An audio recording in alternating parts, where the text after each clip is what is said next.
The entire city is swallowed by a wild frenzy, amplifying every bit of hatred between the light and dark factions until it feels like an all-out war could erupt any second. Luffy quickly realizes this isn't a skill, it's moon magic. And since Jupiter only uses wind magic, he couldn't possibly be responsible. She dashes over to Ares, telling him that someone else clearly wants the city destroyed, someone other than the demons. She asks if he has any idea what's going on. Ares hesitates and asks what she would do if, hypothetically, one of the 12 heavenly stars caused this, out of loyalty to her. He's terrified she'll be furious once she learns this disaster is Agakaros's doing. But Luffy's, instead of exploding, says she'll definitely smack some sense into them. Hearing that, Ares suddenly realizes what he must do to make up for hiding this from her earlier. He decides to handle everything himself. Unfortunately, if Agakaros is the mastermind here, Luffy knows Ares stands about as much chance as a snowball in a volcano. He might be marching straight into danger. Meanwhile, in the heart of the city, Agakaros is happily flooding the place with negative energy so the Heaven Winged will destroy themselves.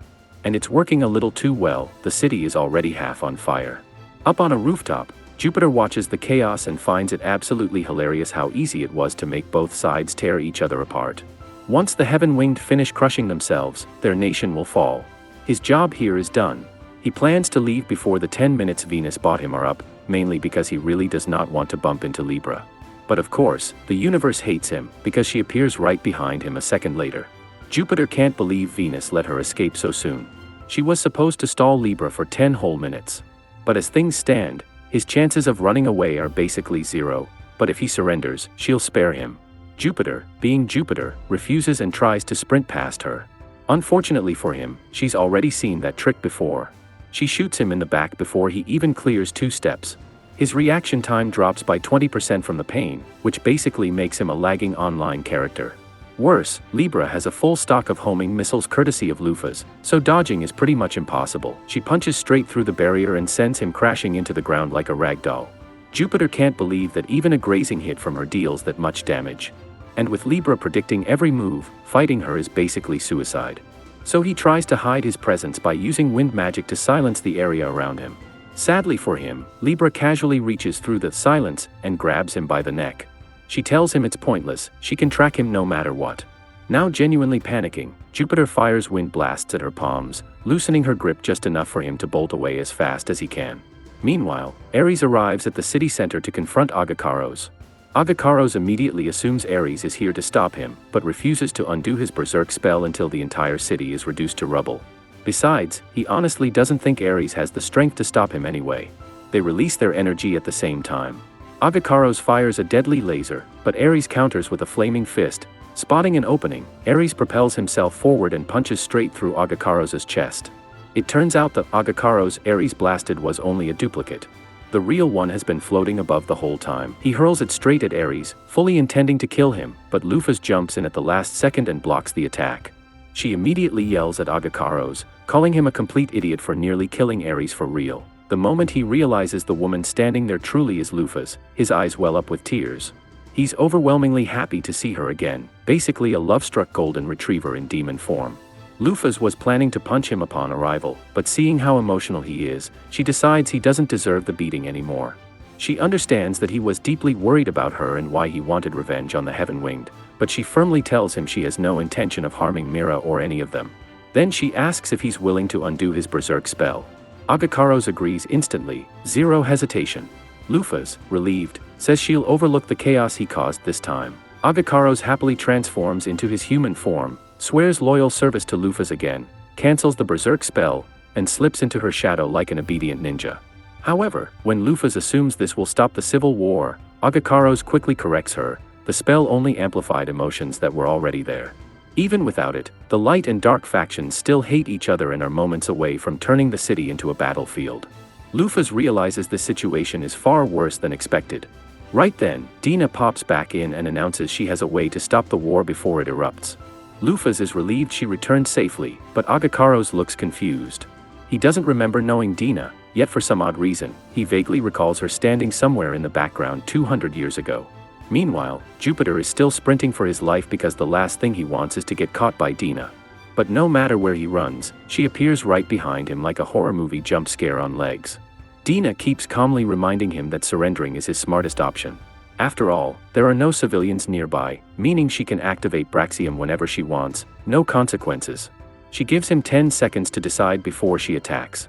Jupiter instantly loses every ounce of fighting spirit he had left and falls to his knees, begging for forgiveness as he surrenders. In the town square, both the light-winged and dark-winged factions have gathered, one wrong glare away from starting a full civil war.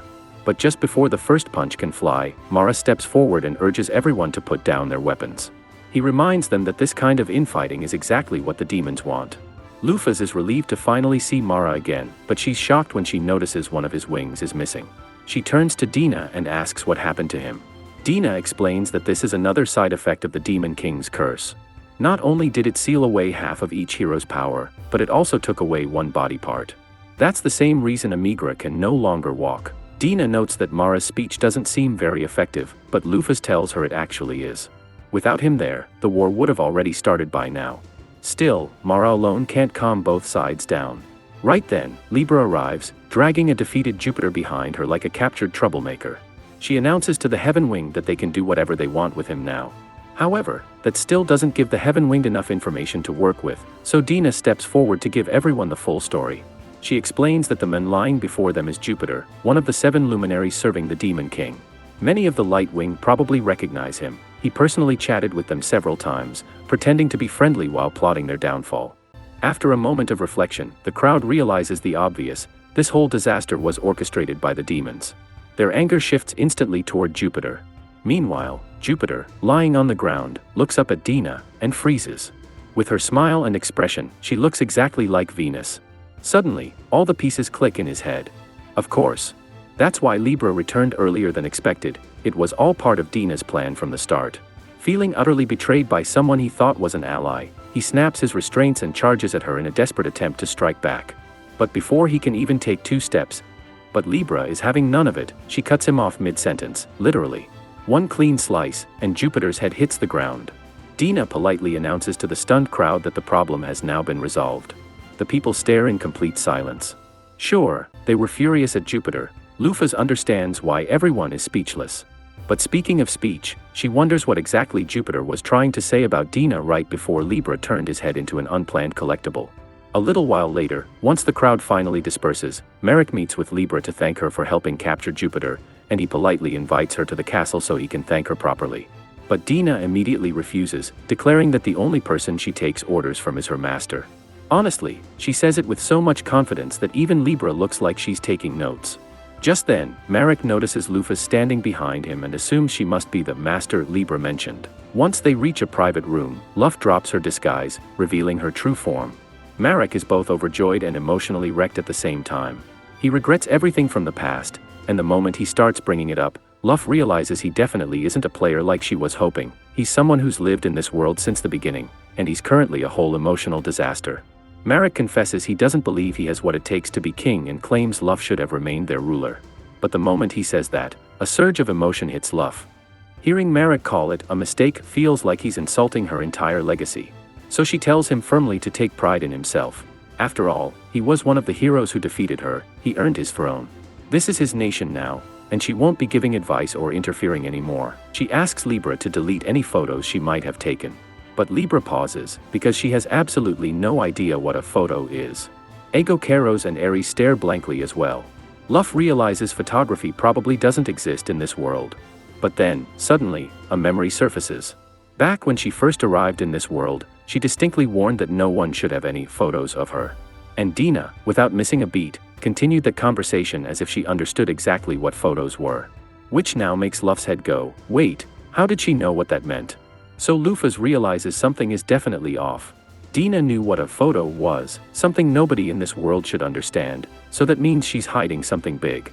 Luff immediately asks Dina for a private chat, and Dina gives her the kind of creepy smile that screams, "Oh yes. I've been waiting for this." Luff gets straight to the point. She asks Dina who she really is, because there's no way she's just an advisor. Dina casually admits she lied about her identity, claiming it should have been obvious from the start. After all, when Luff returned to her tower after 200 years, the place still looked like a haunted house.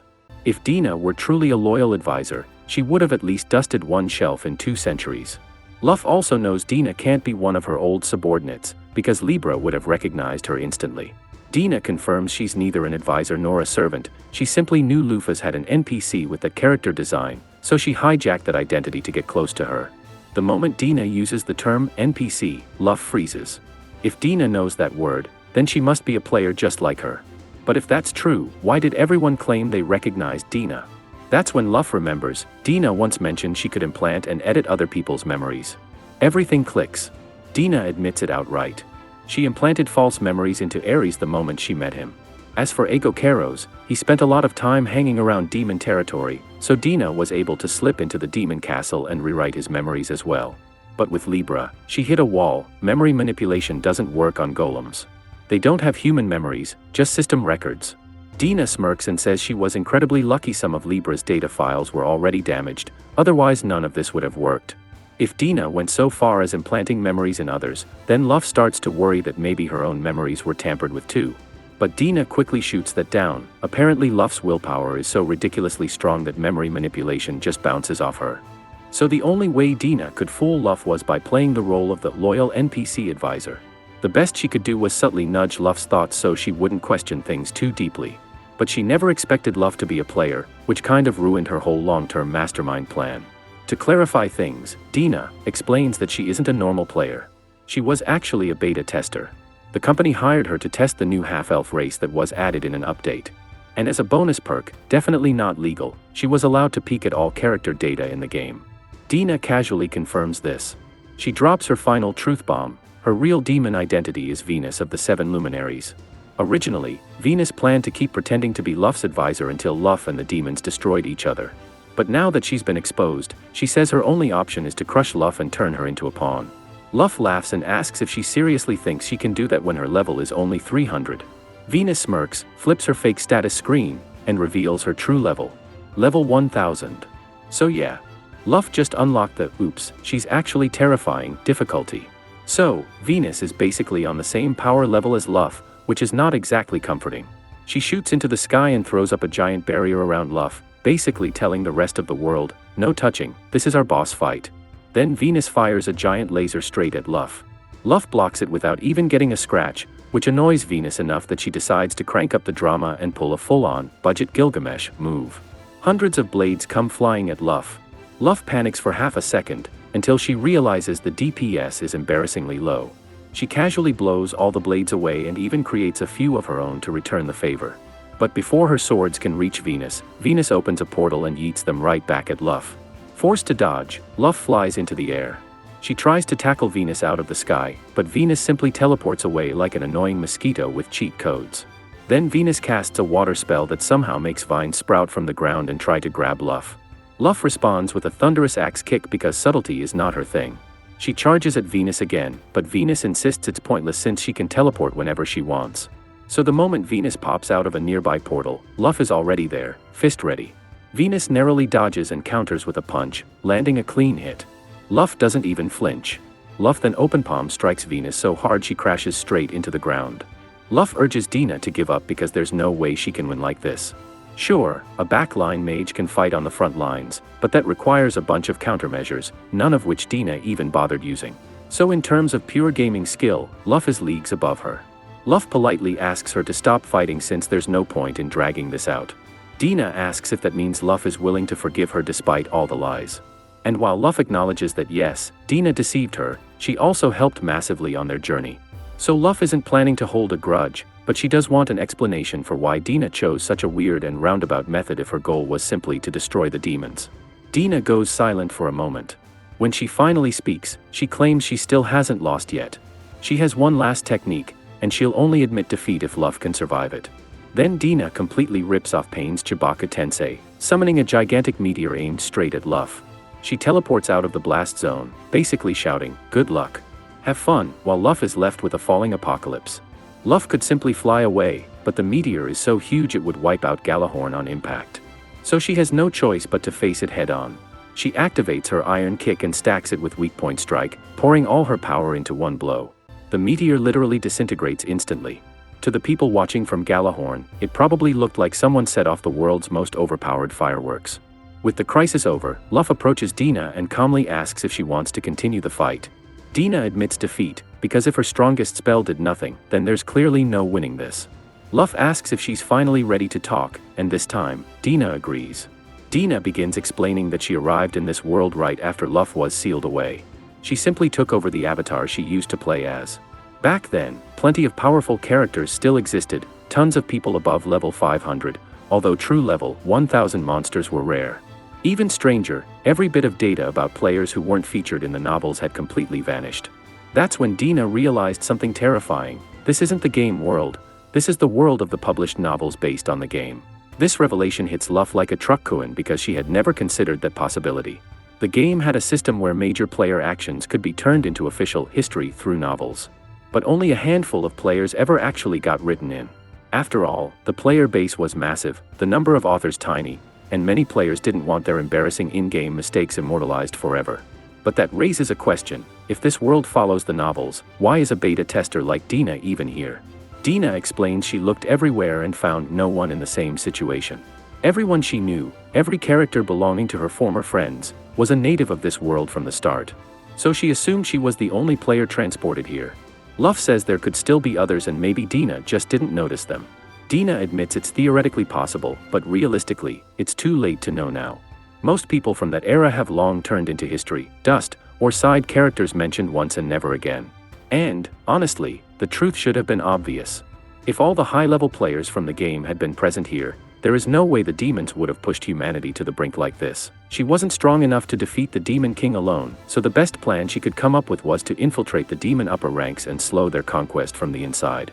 That's why, when Luff finally returned, Dina intended to nudge her, manipulate her, into fighting the Demon King and eliminating him once and for all. The explanation sounds convincing. When Dina asks if she has more questions, Luff focuses on only one. Are you my enemy or not? Dina quickly assures her she isn't. Sure, all the deception might look hostile, but she wouldn't blame Luff for thinking of her as an adversary. Surprisingly, Luff responds by inviting Dina to return and continue serving as her advisor. Dina is stunned. After everything I've done, are you sure? But Luff doesn't care about all that. She still owes Dina for all the help she's provided along their journey, and honestly, having a subordinate with secret plots sounds like it would make life more entertaining. Dina, still bewildered, asks whether Luff is really a player, because her reaction sounded incredibly in character. Luff laughs and admits that her player memories and her character memories have been mashing together, so she ends up acting like her in-game self a lot. But the real reason she wants Dina with her. She's simply happy to have found someone else stuck in the same bizarre situation.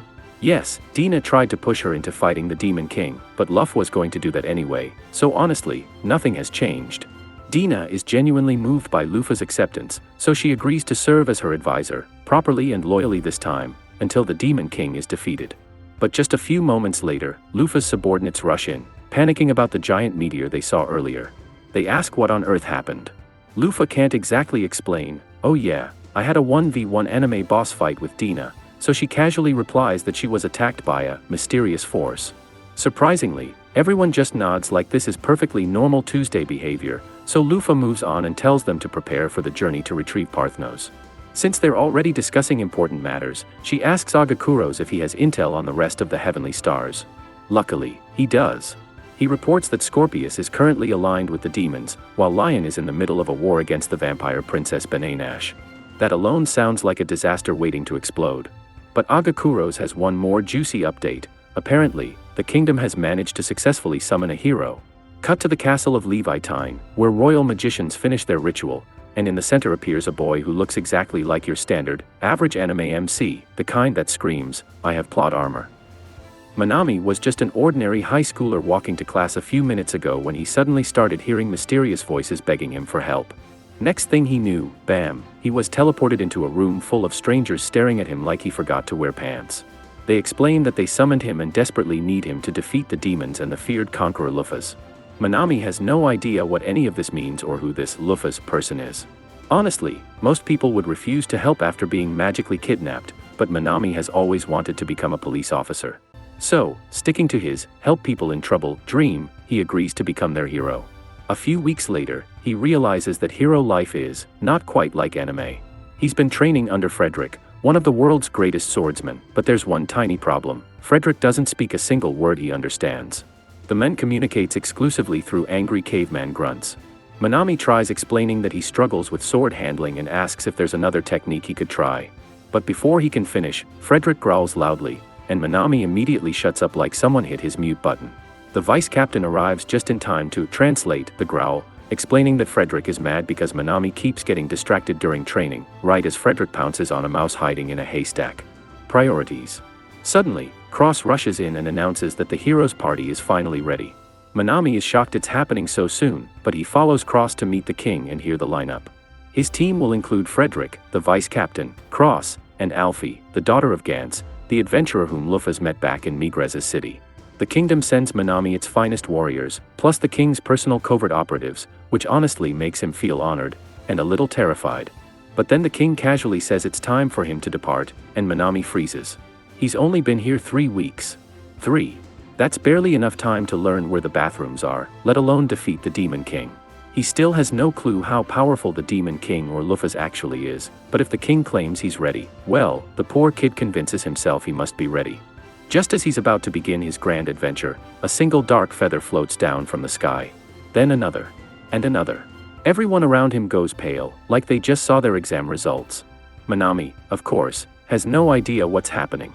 The entire crowd goes so quiet you could hear Frederick's sword tinnitus. When Manami finally looks up, he sees Luffy's and Demon Lord ORM glaring at each other mid-air, face to face like two bosses who accidentally arrived at the same staff meeting. Cross immediately starts trembling, convinced they've come to annihilate the kingdom. But in reality, Luffy's and ORM are way more fixated on each other than on the peanut gallery below. Earlier, Eigo Karos informed Luffy's that a new hero had been summoned in the kingdom. She remembered that the hero class is extremely rare, so rare that most players didn't even know it existed until Aelioth discovered it. His abilities skyrocketed so fast that he climbed to the #1 spot on the leaderboards in record time. If the kingdom really has summoned a new hero, then he probably has insane potential. But that doesn't mean he's strong enough to survive on his own yet. And since Eigo Karos already heard the news, that means the demons definitely know too.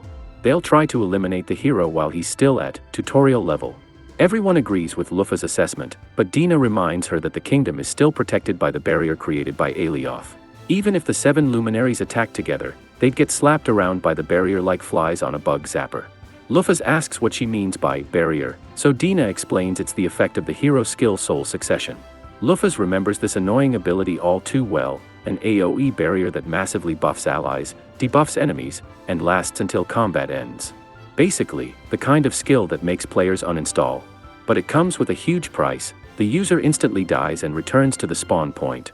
Except, this world doesn't have respawn mechanics. She asks whether the barrier truly makes the kingdom a safe place for the hero, and everyone confirms it. Even Ares and Eigo Karos would have trouble fighting inside it, and the same goes for any of the 7 luminaries. As long as the Demon King himself doesn't walk in, it's basically a safe zone. That gives Luffy some relief, but she's still worried about the situation in Levitine. So she tells everyone she'll head over there, check things out.